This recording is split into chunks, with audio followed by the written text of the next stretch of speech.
Araw po ngayon ng Lunes, alamin muna natin ang presyuhan ng mga paninda sa Kadiwa Store. May report si Bien Manalo. Live, Bien.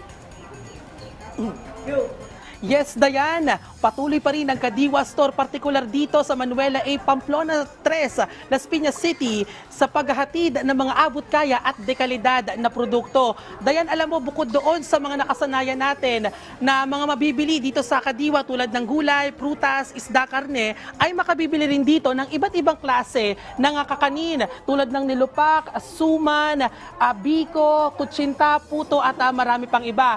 Ngayon, Dayan, titigman natin itong nilupak, kung talagang totoo yung sinasabi ni ate na masarap nga yung kanyang nilupak.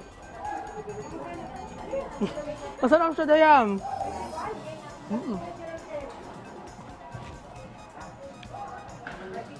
Marami pa rin sa mga mamimili ang dumarayo dito sa Kadiwa Store sa Manuela A. Pamplona Street sa Las Piñas City. Isa na riyan si Teresa Ang, na bukod sa mga nabibiling sariwang produkto, ay malaki rin aniya ang kanyang natitipid sa pamimili sa Kadiwa Store. Pit sa amin at saka mura pa, sariwa pa. Kaya dito kami mamimili tuwing Lunes. Kasi Lunes lang ang bilihan dito eh. Kaya dito kami mamimili, hindi na kami mamasahe. Ang talong mabibili sa 80 pesos per kilo. 90 pesos naman per kilo ang kamatis na pampaganda ng kutis. Ang sibuyas pula nasa 80 pesos per kilo. Ang sibuyas puti mabibili sa 60 pesos per kilo. Ang patatas at ampalaya mabibili sa 110 pesos per kilo. Ang sayote, 40 pesos per kilo. Mabibili naman ng 80 pesos per kilo ang presyo ng sili at carrots. Ang cauliflower, 95 pesos per kilo. Ang mangga naman mabibili ng 140 pesos per kilo. 100 pesos naman per kilo ang presyo ng saging at papaya. Ang lemon mabibili ng 3 pieces for 50 pesos. Dayan, patuloy na maghahatid ng abot-kaya at mga sariwang produkto ang Kadiwa Stores. Katunayan, malaki ang naitutulong nito sa mga magsasaka mula sa iba't ibang probinsya.